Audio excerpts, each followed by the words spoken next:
Warning: the following video contains explicit language, which may be offensive to some viewers or inappropriate for children. The content within this video is intended for mature audiences only. Are you ready?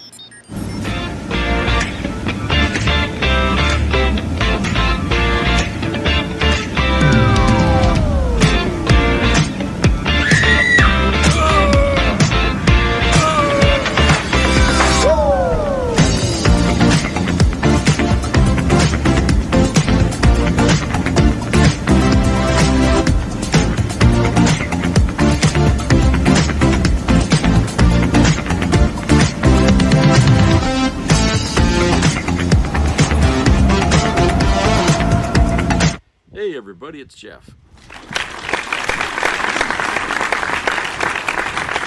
Everybody's having a good Sunday. It was started off nice and now it's getting cloudy here. But it's been like 40 degrees, so it's really warm. The wind's died down, so it's not even that cold out. So I took my truck over to the car wash here today and had it washed underneath and everything, and had that taken care of to get rid of all those chemicals and things that they put on the road to clear the ice. So I did that today. That was fun. And so anyway, I have a couple of short videos here. And this first one here is from Ms. Betty Bowers, and she's talking about the many ways that we could make money in this country. And I think this is good here to hear now, because you know, a lot of us are going to be broke in the coming months thanks to the Trump administration. And so maybe, you know, some people out there can take something off of this here, and who knows, you might be able to find a new source of income. So let's go to the video here, and then we'll discuss that after.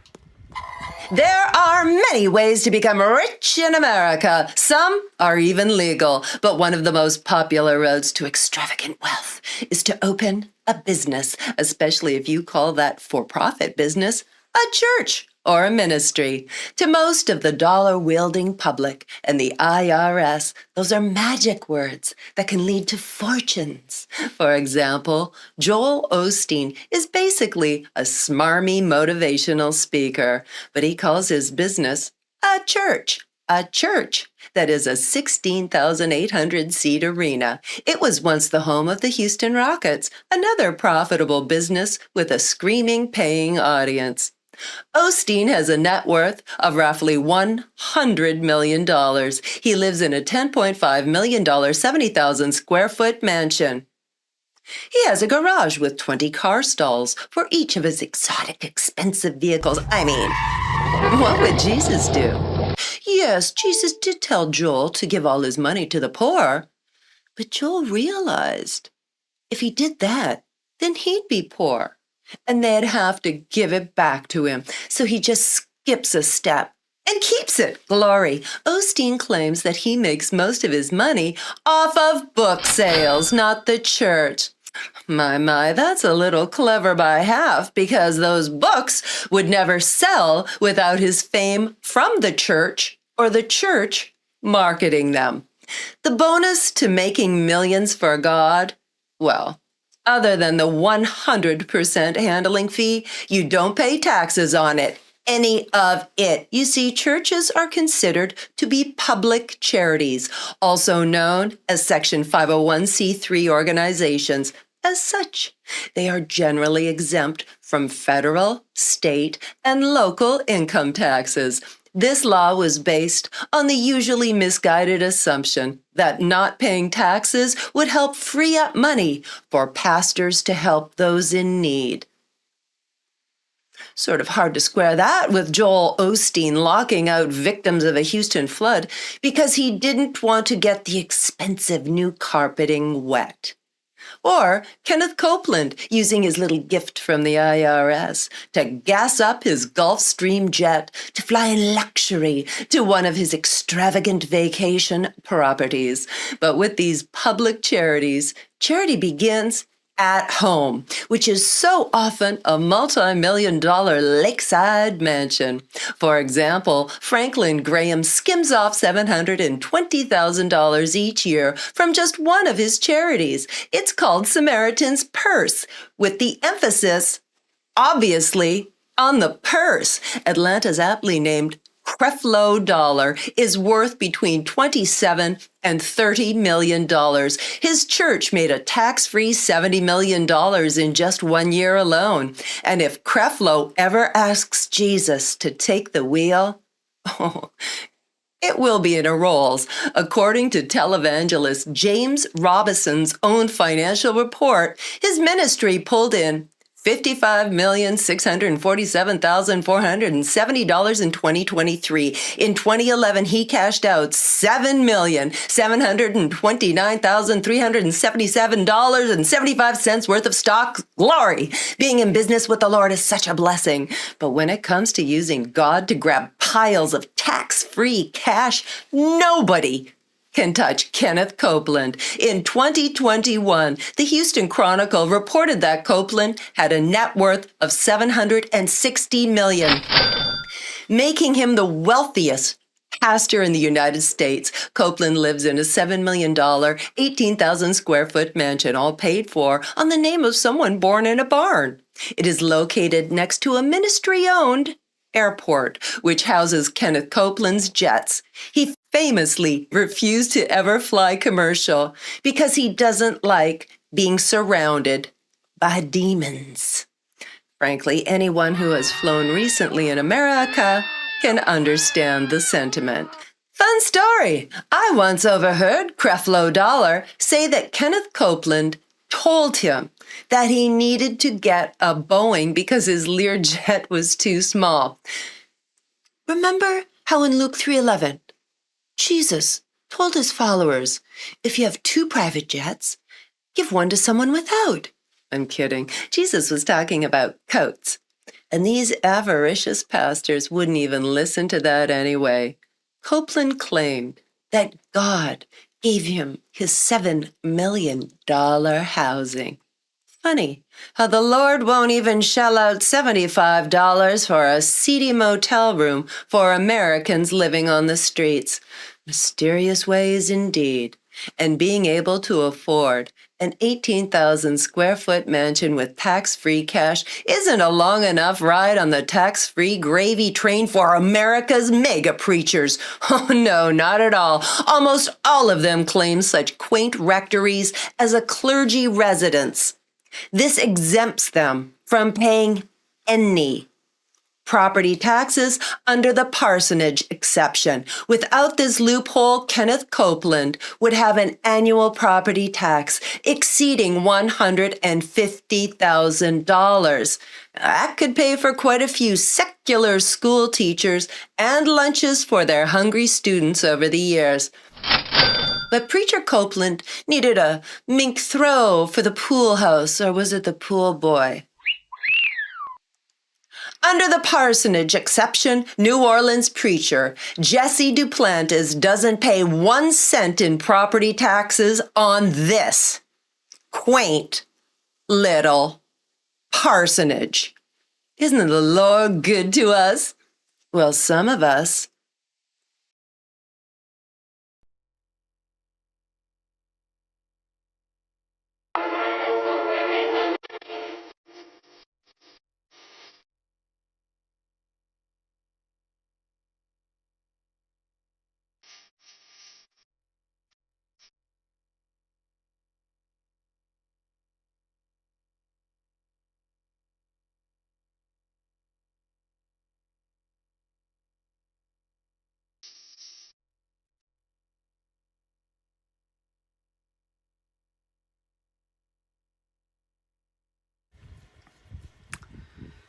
$100 billion every year lost to the IRS from these mega churches.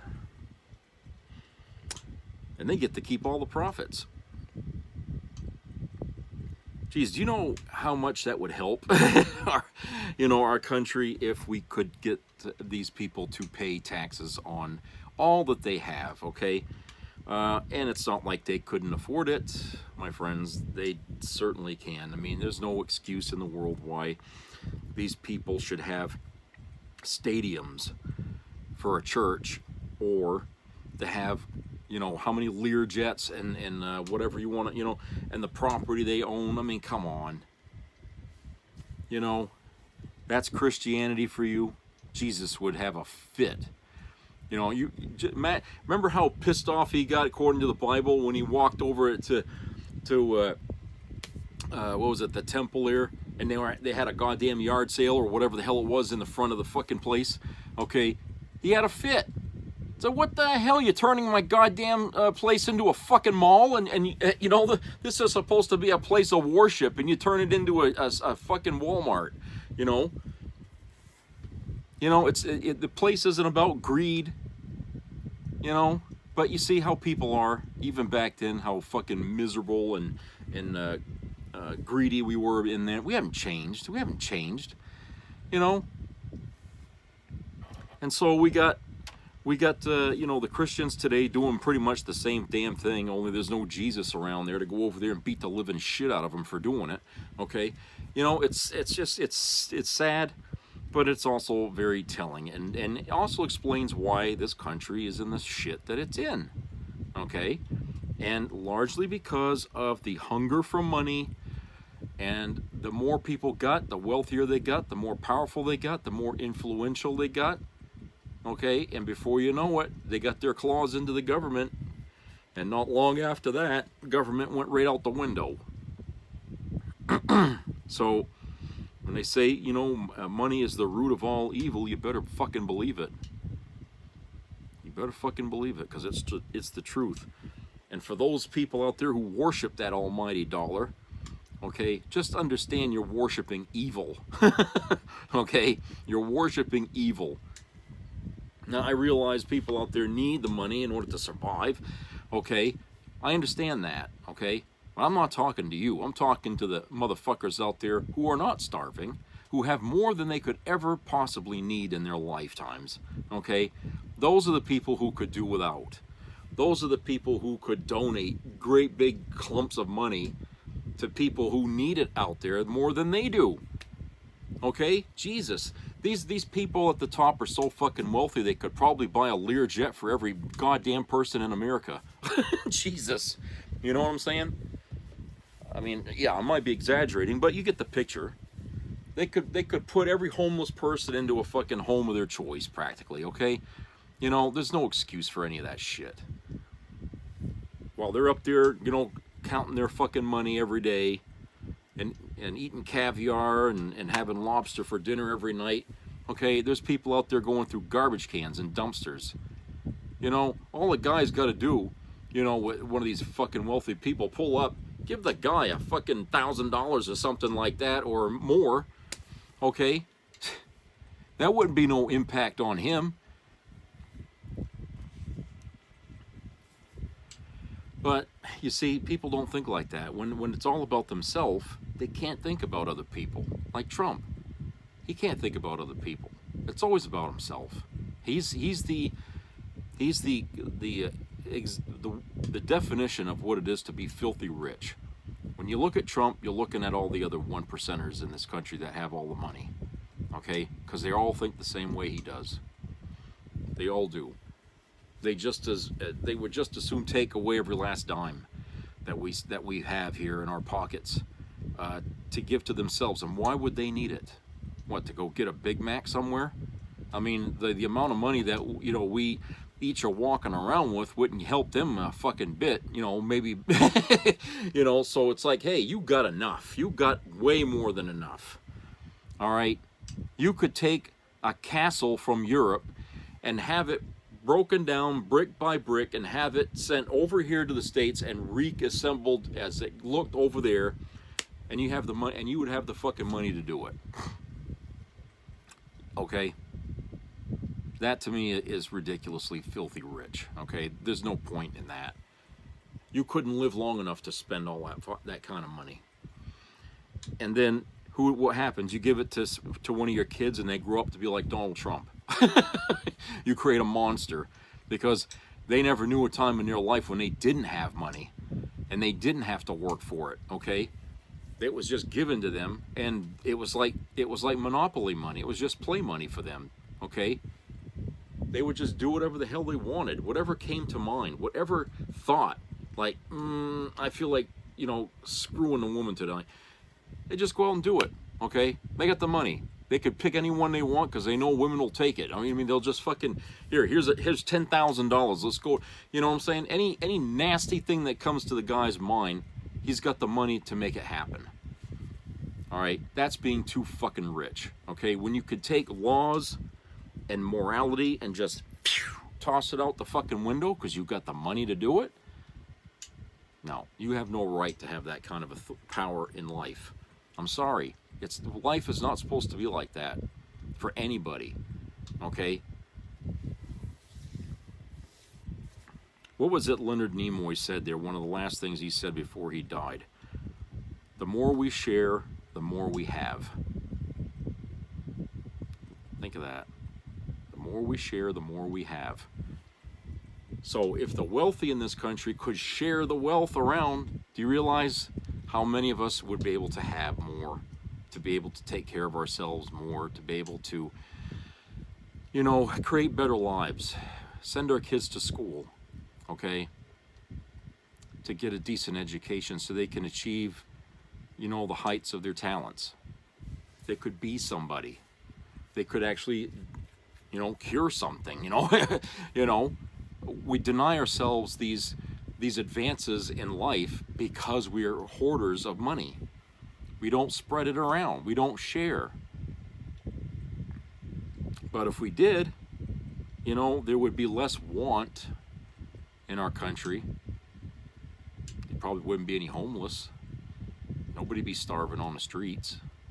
You know, there wouldn't even be any need to be on the streets. Everybody would have a car. You know, everybody would have a house. Big or small, whatever. At the very least, everybody would have a place to live. Okay? If we shared the money. If we shared the wealth. Okay?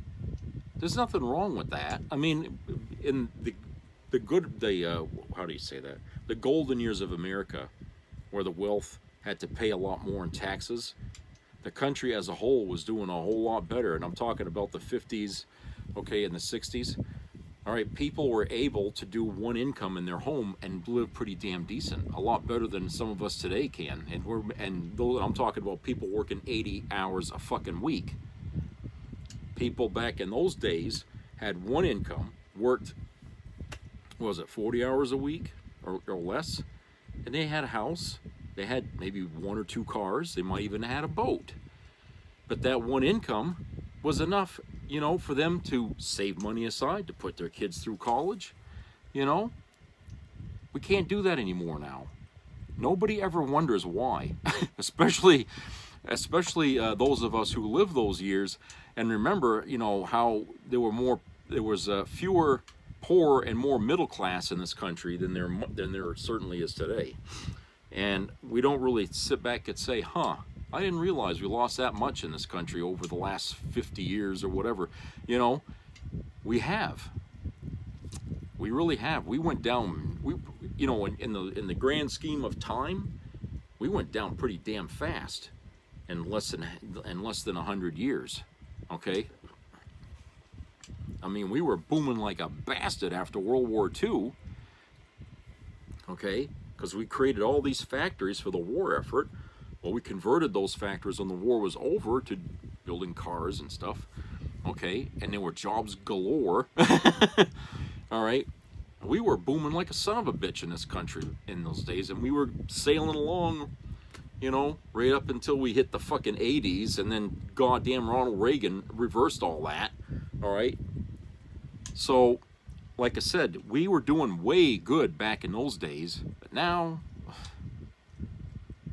you know, we thought it was bad under Reagan. If only we knew that in a few decades ahead, it would be even worse. Okay? It would be even worse. So, you know, this idea here, I mean, when I was saying at the beginning here about churches need to be taxed, yes. In this point in time, the United States needs to undo that rule and say, look, okay, if you're going to be here in that big bloated fucking apparatus you got there, then yes, you're going to have to start paying taxes. You can't just hog all this land, you know, and have all these assets and stuff like any other big business in this country and not pay taxes. No, you're going to have to pay taxes, okay? You're not a charity anymore because you're not charity. You're not doing anything charity-wise, okay? When was the last time you helped out anybody? If you're not doing any charity, then you don't deserve a tax break, okay? So they need, the government really needs to stop this bullshit with the churches here and start making them pay, okay? I'm sorry if that sounds hateful or whatever, but take a look at the status of our country right now and the fact that we got jack-offs in the White House who are happy to see the country collapse on their watch. When if it was a Democrat and the country collapsed on their watch, they would be out in arms ready to go into the White House and storm it, okay? But here you got the King MAGA loon himself who instigated January 6th, and he's the one that's going to bring down the entire economy, okay? And MAGA is going to sit back and applaud it. All right, let's go to a commercial break. We'll come back with another video.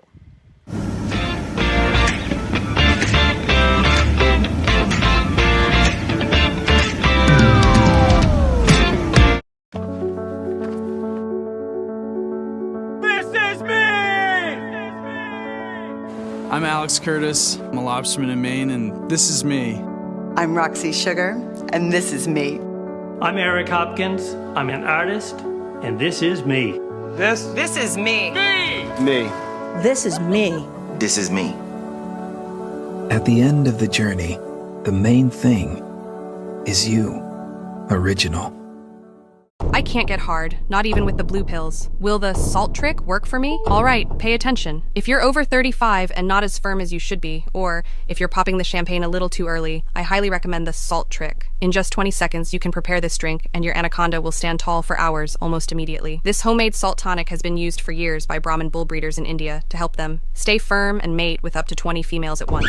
But a few years ago, this trick fell into the hands of the adult film industry, and since then, this little secret has been used by adult actors instead of the little blue pill. That's because it works in just minutes, flushing out flaccid toxins from your body that make your buddy shrink and fail when it matters most. It may sound crazy, but this drink is 6 times more powerful than any pill from the pharmacy, and because it's natural, it has no side effects. And if you haven't heard about it yet, it's the company behind the little blue pill, starting with P, that censors anyone who talks about this cheap, homemade solution. That way, they continue raking in billions every year from the suffering of millions of men just like you. But I'm putting an end to that right now. I'm releasing the short video that shows how to prepare and use the salt trick. Back then, this video was sold for $47, or they would have taken it down immediately. But so you can start the year off right. I'm leaving this video free for the next 3 hours. In the video, it shows step by step how to prepare this 20-second trick today and leave your wife with limp legs tonight. Just click the button that's appearing somewhere in this video to watch. If a page opens, it means the video is still available, and this might be your only chance to toss the little blue pill in the trash and learn how to make this homemade, safe recipe that's 6 times more powerful than the pharmacy pill. But I should warn you,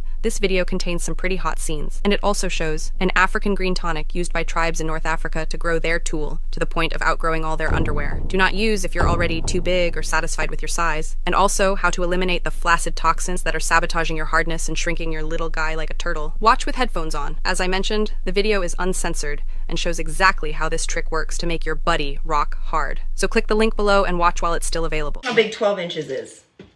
Do you see that? Just in scale, where is that going? Not in here, okay? The average gal is gonna get about that much. Maybe this, if they're a pro, but the rest of that, completely unmanageable. This is the biggest I've ever seen in real life. But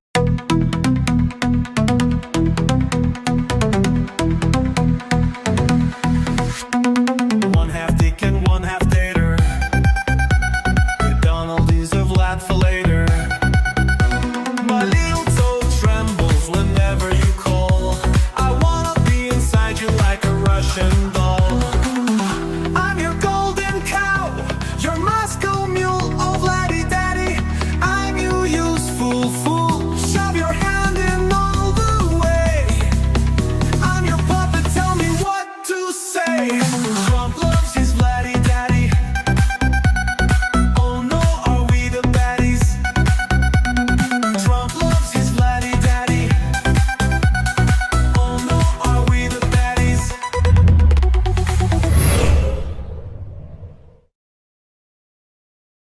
This ad was generated in whole or substantially by artificial intelligence. The Lincoln Project paid for and is responsible for the content of this advertising.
Some people have a deep, abiding respect for the natural beauty that was once this country.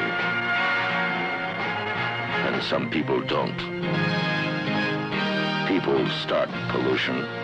People can stop it. Write for Pollution Booklet, Box 1771, Radio City Station, New York. Be a part of the entertainment value of a lifetime.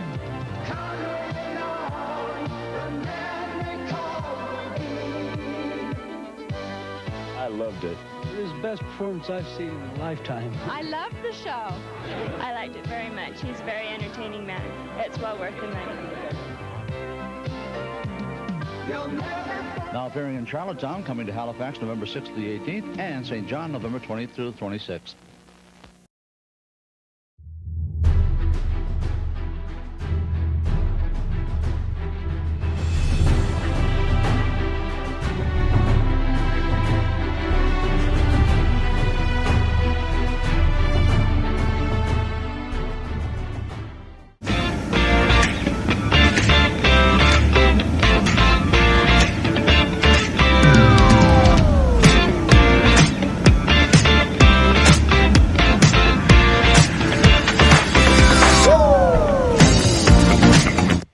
Welcome back.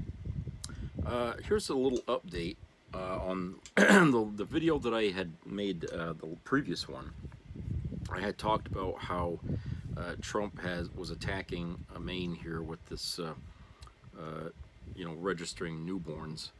Okay, well, this article from the Portland Press Herald come out on Friday, I think, or no, actually on the 8th. So yeah, that would have been yesterday. And so they got here's the headline: Social Security reverses course and will allow Maine parents to register newborns at the hospital. The reversal by the Trump administration occurred less than a day after the news had spread to healthcare providers, sparking criticism and questions from Maine's congressional delegation. The Social Security Administration reversed course, rescinding a directive that required Maine parents of newborns to register their children at Social Security offices instead of filing out a form at the hospital. The mandate was widely planned as being cumbersome, unfair, and inefficient, and would have caused some parents to have to drive hours for an appointment just to get to a Social Security office and get a number for their child. The directive also would have terminated electronic filing of death records at funeral homes. Acting Social Security Administration Commissioner Lee Dudek issued a public apology letter less than 1 day after the change was first reported by the Press, Herald, and Sun Journal. The letter indicates Maine was the only state affected, but it does not include any explanation for the abrupt decision to end the decades-old registration process or for the sudden reversal. Quote, I recently directed Social Security employees to end 2 contracts which affected the good people of the state of Maine, Dudek wrote. Quote, in retrospect, I realized that ending these contracts created an undue burden on the people of Maine, which was not the intent. For that, I apologize and have directed that both contracts be immediately reinstated. Both birth and death contracts continue in place for every state and were not affected. As a leader, I will admit my mistake and make them right, unquote. Social Security Administration did not respond to questions. So, yeah, anyway, so I know they changed that. And if it hadn't been for the outcry, I think, of the people in the state, they probably wouldn't have done anything. They'd have just left it, okay? But like I said, when that came down the pike a couple days ago, when people saw that, and the people at the Social Security office had no knowledge about that until they showed up to work and all of a sudden the new rules were in place, or some of them actually heard it on the news, they didn't get it from the boss, hey, that created an uproar, and they couldn't ignore that. So, you know, kudos to everybody that contacted somebody, whoever they called, because it got to the right ears and they undid it. So, but I think in some other states, from what I don't know which ones, but I think in some other states that bullshit is still going on. I think, I don't know, we'll see. But yeah, I mean, like I said, you're not helping matters any by making it more difficult for people to have children. If more children is what you want in this country, you're actually giving more people more reason not to have them when you do stuff like that. Okay, so let's go to the video here from Midas Touch, and they're talking about the problem with the measles outbreak down in the South Texas area, I guess, and how this is you know, just getting worse here, and they're not it's not, RFK is just not it's doing the job that he needs to be doing. So let's go to that. We're going to do what's right for the American people. We're going to be honest with the American people for the first time in history about about all of the tests and all the studies, what we know, what we don't know. We're going to tell them, and that's going to anger some people who want, you know, an ideological approach to public health. So today we're discussing the recent measles outbreak in Texas and the concerning response from the Health and Human Services Secretary, Robert F. Kennedy Jr. Again. I'm Dr. Ida Brown. And I'm Dr. Sonia Sloan. And we are AYA, Black and Brown Women Disruptors in Healthcare and Beyond. One of the most contagious viruses in the world is spreading throughout the United States. So far in 2025, there have been 3 distinct measles outbreaks. At least 164 cases in 9 states have been reported to the CDC.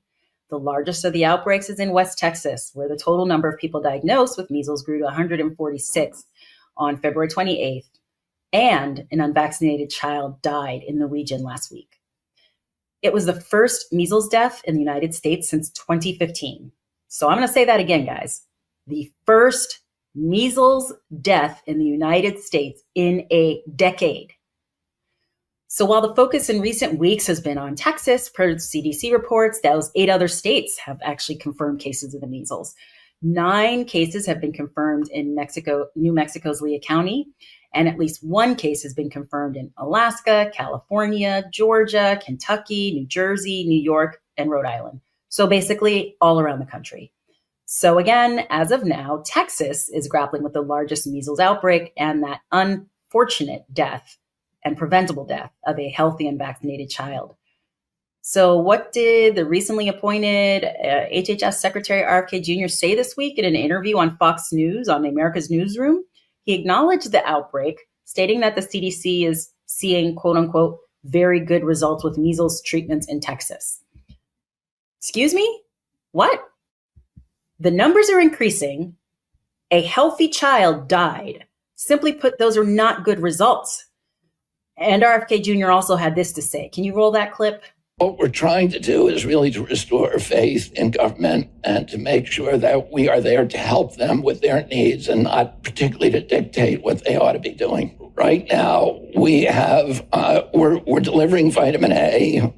We are providing assistance if people need ambulance rides. You know, this is a very, Gaines County, where most of the cases occurred, is a very remote. So I asked him about the current government response to the measles outbreak, and he said more is being done, and he's sending CDC boots on the ground in Texas. They have treated most of the patients, actually, over 108 patients in the last 48 hours, and they're getting very, very good results. They report from budesonide, which is a steroid. It's a 30-year-old steroid.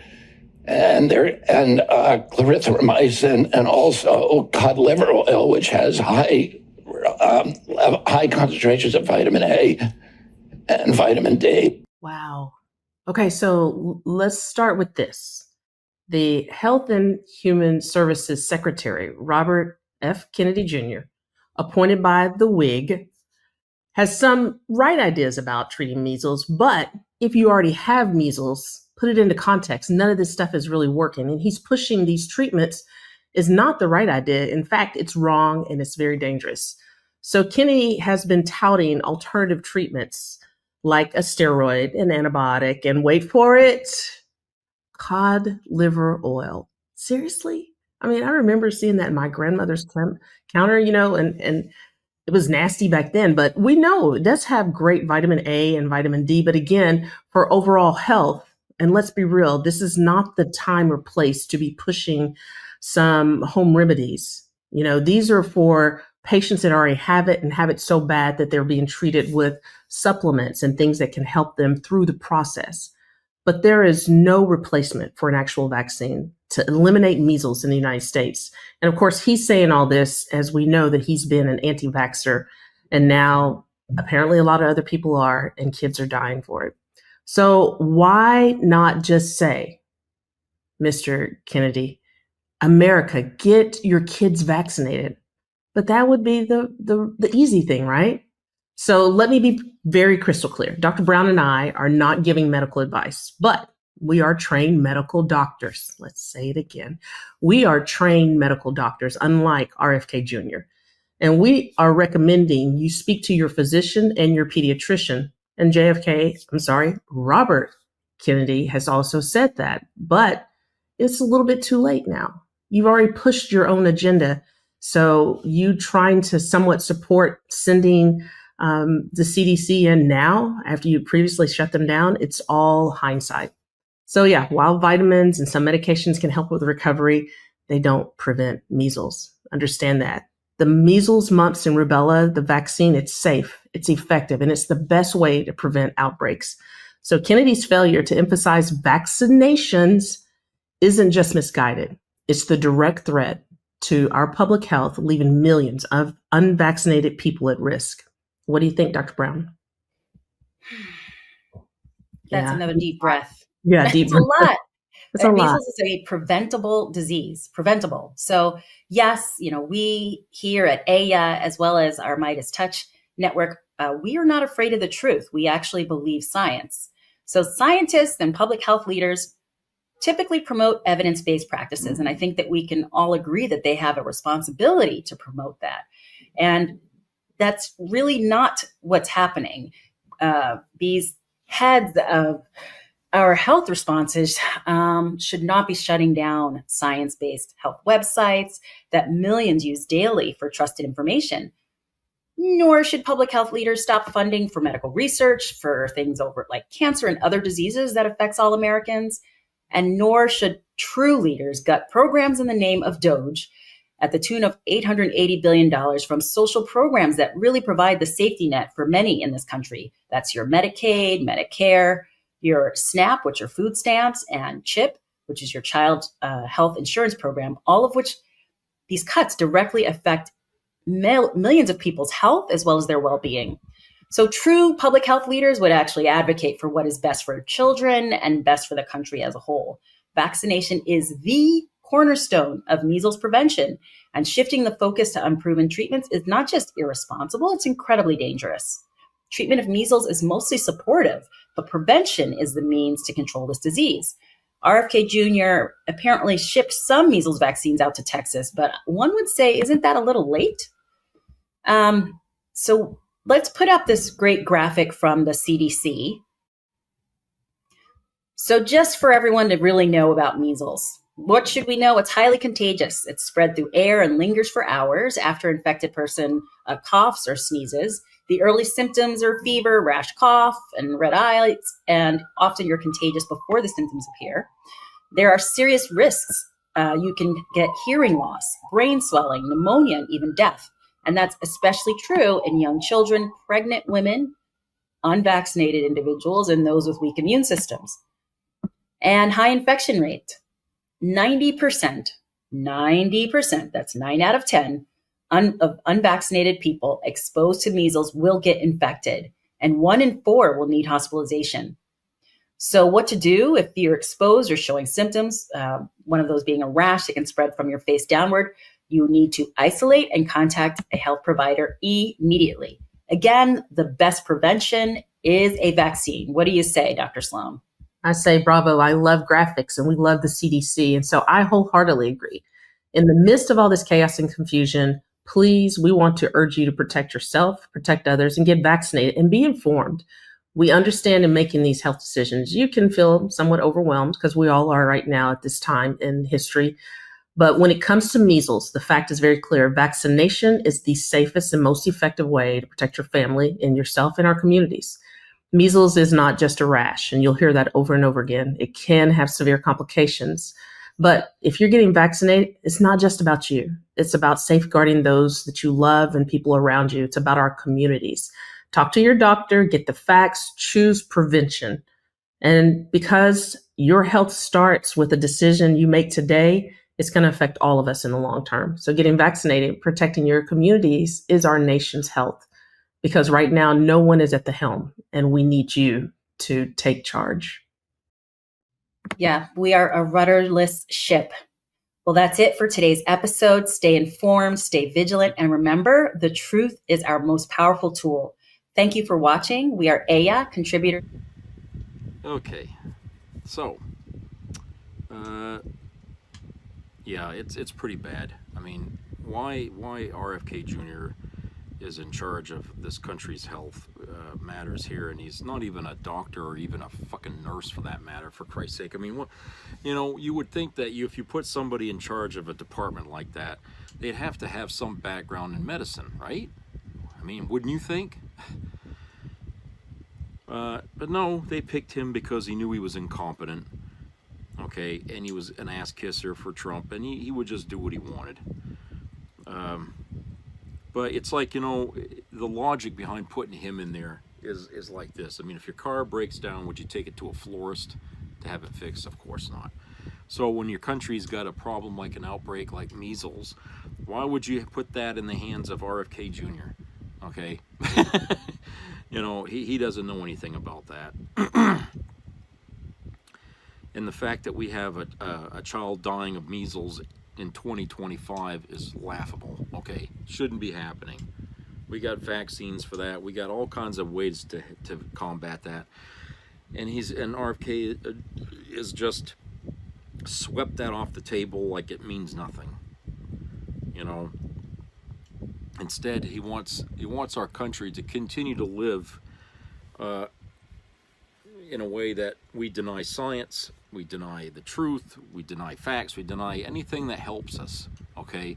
Because, again, that's another way of tearing apart the country, which is what MAGA is all about. They want to destroy the country, which means they got to regress us back to a point in time where the United States really could not really do the amazing things we can do today. They want to bring us back before that, where we're struggling and dying from ridiculous things that we have cures for and stuff. No, and we're living, like poverty level, and only the wealthy have all the luxuries and everything at their fingertips.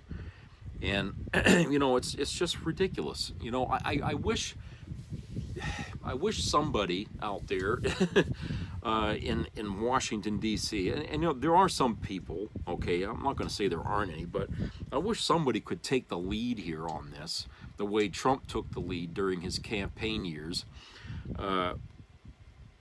to deliver the message of, you know, what America has done and can do, instead of what America hasn't done and can't do.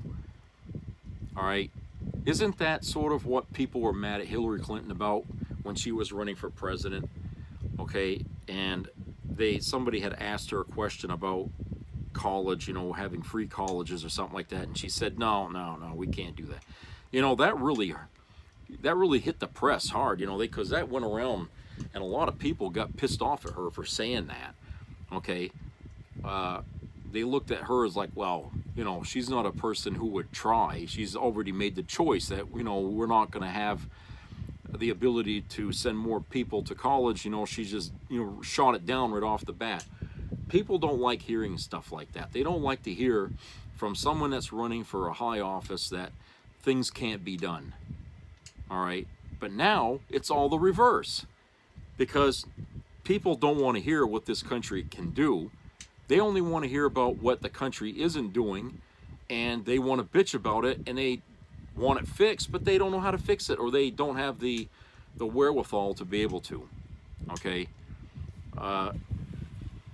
and right now the Democrats are not, you know, really pleasing that many people here, because everybody's looking to them for the messaging to counter the shit that Trump's doing, and it's pretty weak.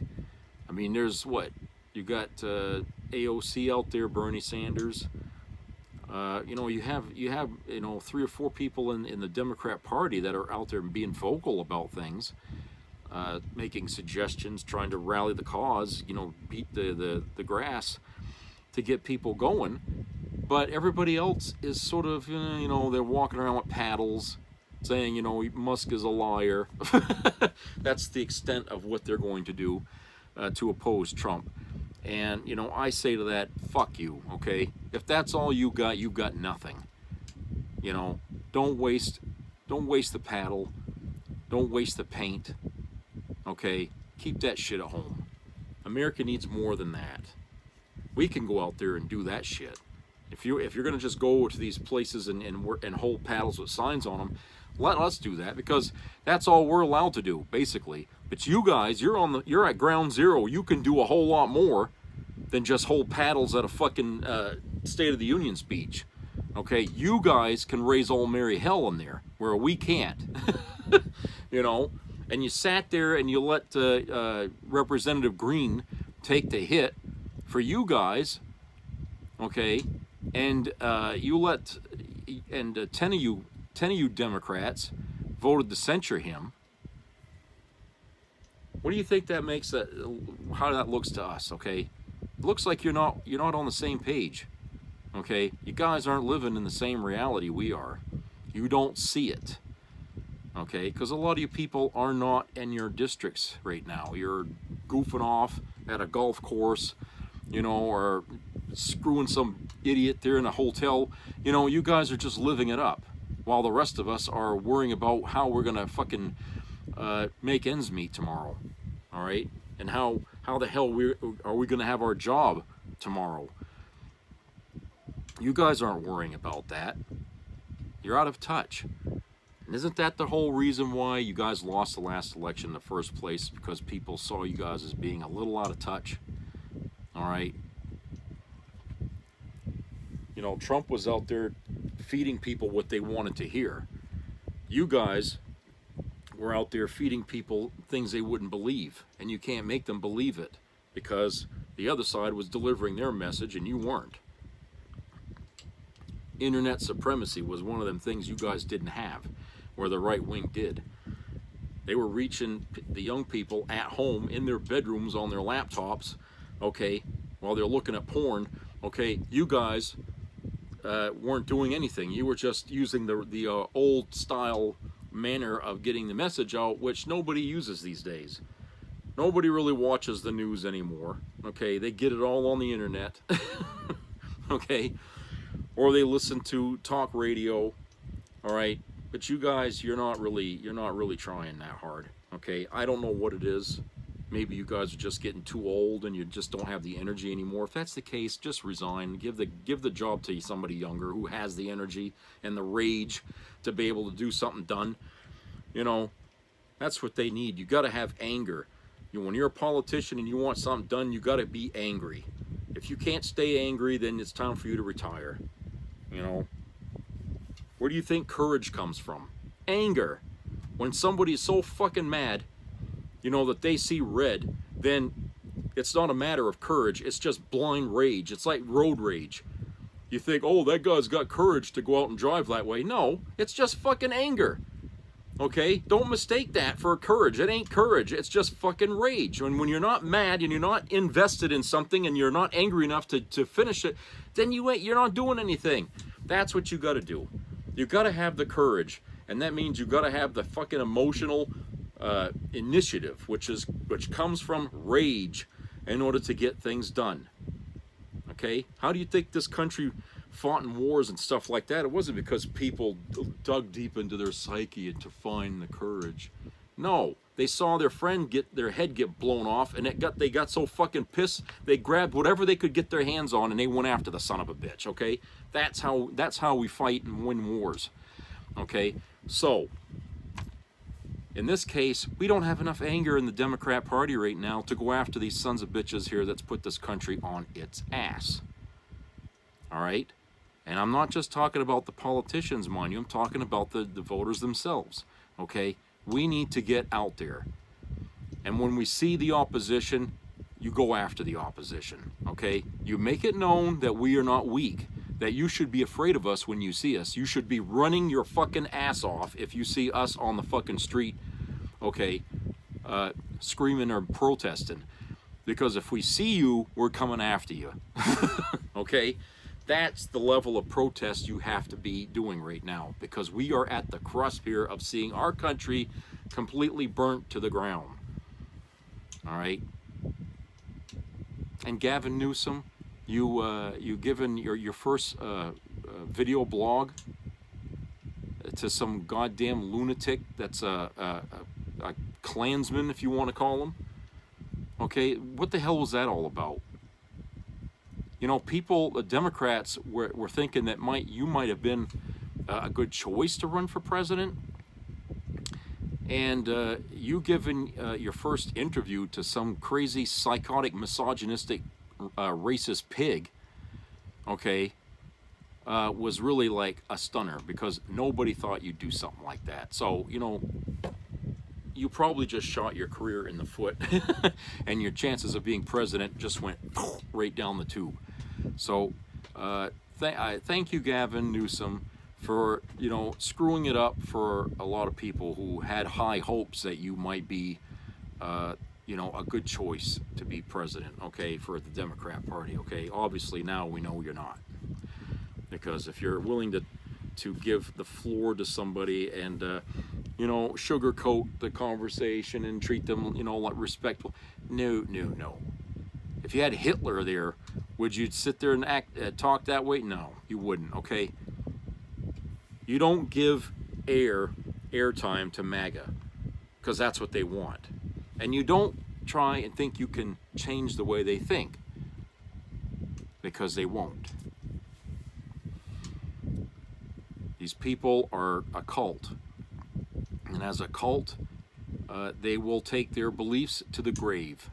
Doesn't matter, in the face of all opposition, in the face of all that they know is happening contrary to what they think, okay, that's the way they're going to be. They're just going to take their beliefs right to the grave. Don't waste your time with them.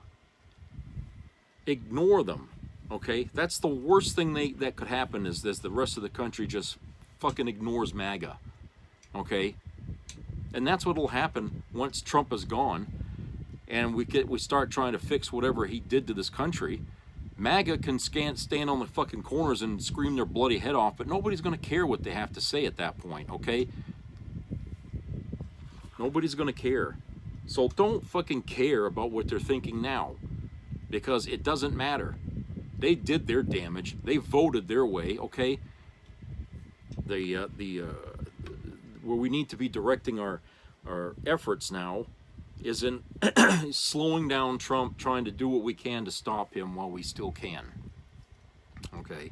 And that means, you know, we need to get momentum for the midterms, so that way this tight little majority that the Republicans have with Democrats will evaporate. Okay? And that's what they're mostly afraid of at this point, is losing that little majority that they have, because they can't afford to lose not even one seat in many of these cases here. So right now, where they're telling the Republicans to cancel all their town hall meetings, okay, because they don't want the people to be getting angry as they ask questions about Medicare and what Trump is, what he means by cutting into it, and what that's going to mean for everybody. Okay, these people can't answer those questions because the answers they've been given so far don't seem to make any sense, and a lot of people are laughing because they sense they're being lied to. So they're being shouted down. They're being, a lot of these guys are just, wrapping up their meetings early and leaving everybody screaming at them. Okay, it's not working. Nobody's buying their bullshit anymore. Okay, because, hey, just in what, five and a half weeks, we saw what Trump's all about. We saw what Musk is all about, and we know that we're at a disadvantage here. We are the victims, all of us. Okay. And when you're talking about doing big cuts to Medicare, in the ballpark of over $800 billion, okay, that ain't chump change. That affects everybody across the political spectrum. All right, think about that.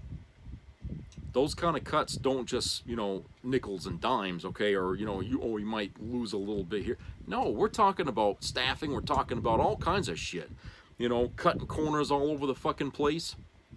That's might affect a lot of elderly people, especially the elderly people. Okay, things that government used to take cover, they ain't gonna cover no more. I mean, Jesus.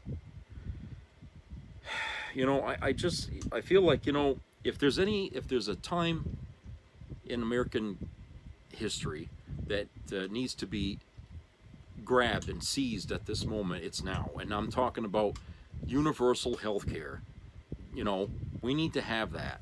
And this is the time for us to come together and push for it, because the anger is there, all right?